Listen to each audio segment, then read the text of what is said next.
चीन से जारी तनाव के बीच हिमाचल के रोहतांग को लेह की सीमा से जोड़ने वाली अटल टनल का थोड़ी देर में प्रधानमंत्री मोदी उद्घाटन करेंगे। 10 साल में बनने वाले अटल टनल से अब लद्दाख साल भर पूरी तरह से जुड़ा रहेगा। इतना ही नहीं, सुरंग बन जाने के बाद मनाली से लेह के बीच करीब 46 किलोमीटर की दूरी कम हो गई है। इस टनल का नाम पूर्व प्रधानमंत्री अटल बिहारी वाजपेयी के नाम पर रखा गया है। 10,000 फीट की ऊंचाई पर बनी ये दुनिया की सबसे लंबी सुरंग है, जो चीन के लिए बड़ा सिरदर्द बन सकती है। सर्दी के मौसम में पहाड़ियां बर्फ से ढकी हो या फिर लैंडस्लाइड का खतरा हो, हर मौसम में ये टनल बिना रुके सेना को सीमा तक पहुंचा देगी। 9 किलोमीटर से भी ज्यादा लंबी इस टनल में थोड़ी थोड़ी दूरी पर सीसीटीवी कैमरे भी लगाए गए हैं। सुरंग के भीतर हर 150 मीटर की दूरी पर इमरजेंसी के लिए टेलीफोन कनेक्शन की सुविधा है। इस टनल को बॉर्डर रोड ऑर्गेनाइजेशन ने तैयार किया है, जो सीमा से लगे मुश्किल इलाकों में सड़कों का जाल बिछाने का काम करता है। प्रधानमंत्री मोदी दिल्ली से चंडीगढ़ पहुंचे हैं और अब से थोड़ी ही देर पहले वो मनाली भी पहुंचे हैं, जहां से वो अब टनल का उद्घाटन करेंगे। ये तस्वीर हम आपको दिखा रहे हैं प्रधानमंत्री मोदी की, जो चंडीगढ़ पहुंचे और अब वो मनाली पहुंच चुके हैं और थोड़ी ही देर बाद अटल टनल का उद्घाटन करेंगे।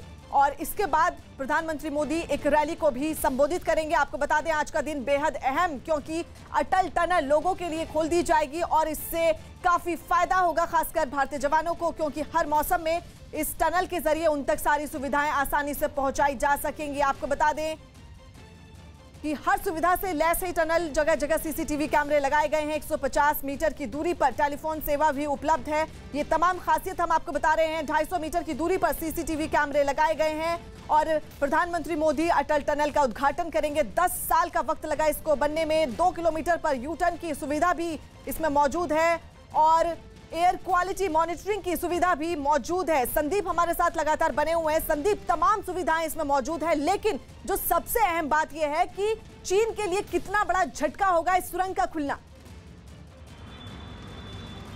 देखिए, अगर हम लोग भारत की बात करें, भारत के सामरिक शक्तियों की बात करें, तो ये रूट जो है काफ़ी इंपॉर्टेंट था।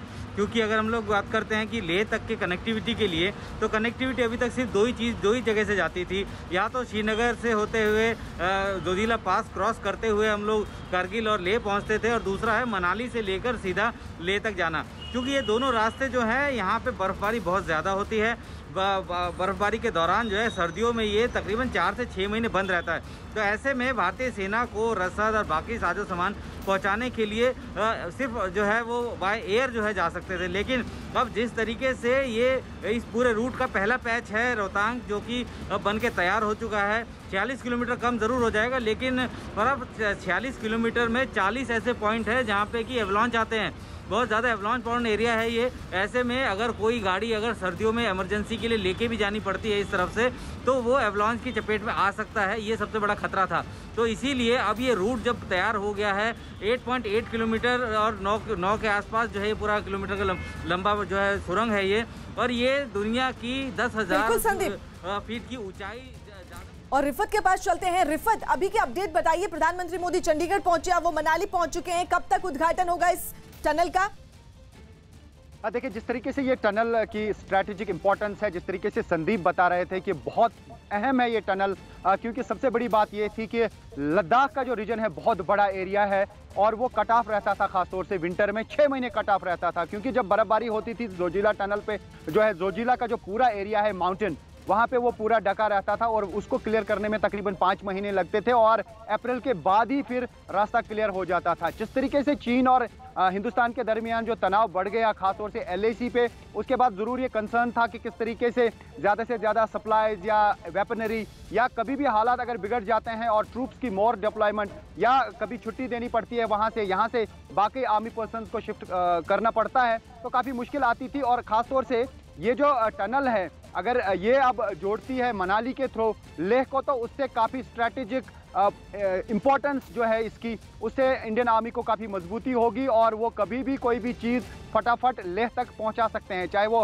हैवी आर्टिलरी हो, चाहे वो खाने पीने का सामान हो, या जो भी चीज़ें ज़रूरत पड़ती हैं। और उससे चाइनीज़ आर्मी जो है, जिस तरीके से उनको लग रहा था कि कनेक्टिविटी नहीं है और उस चीज़ का वो फ़ायदा उठा सकते थे, खासतौर से इसी विंटर में, क्योंकि तादाद जिस तरीके से बढ़ा है, उसके बाद चाइनीज़ आर्मी ये कोशिश करती कि अगर कहीं पे भी कोई भी लूप होल इंडियन आर्मी की तरफ से है, उसको टैप करके उसका फ़ायदा ले सकते थे। लेकिन अगर ये रोड, इंपॉर्टेंट रोड जो है खुला रहता है 12 महीने, उससे इंडियन आर्मी को काफ़ी फायदा मिलेगा। और दूसरी तरफ से एक और बात भी मैं कहना चाहूँगा कि अब जो जोजिला टनल है जो श्रीनगर के साथ जोड़ेगी लद्दाख के पूरे एरिया को, वो न सिर्फ लेह के हवाले से इंपॉर्टेंट है बल्कि कारगिल के हवाले से इंपॉर्टेंट है। आपको पता है कि कारगिल युद्ध जो हुआ था वो क्योंकि मई में हुआ था और जुलाई में खत्म हो गया था, अगर वो विंटर में होता तो बहुत रिफत, और कई मामलों में ये टनल अहम साबित होगी आर्मी, हमारी देश की सेना के लिए भी। और इस पूरे मामले पर कर्नल परमजीत ने अटल टनल की खासियत के बारे में भी बताया। अटल टनल किस तरह से आधुनिक तकनीक से लैस होगी वो आपको बता रहे हैं। टनल के अंदर कुछ जो डिस्टिंक्ट जो सिस्टम्स जो हैं उसके अंदर कुछ एक जो सिस्टम जो है उसके अंदर वेंटिलेशन सिस्टम है, लाइटिंग सिस्टम है, उसके अलावा फायर हाइड्रेंट सिस्टम है। तो ये सारी की सारी जो सिस्टम्स हैं वो टनल के अंदर जो बकाबू उसको जो चालू हो और उसकी जो फंक्शनैलिटी है वो उसकी पूरी बनी रहे, उसको कंट्रोल करने के लिए हमें टनल में यानी यहाँ से तकरीबन 3 किलोमीटर दूर टनल के अंदर जाके काम देखने की ज़रूरत नहीं है।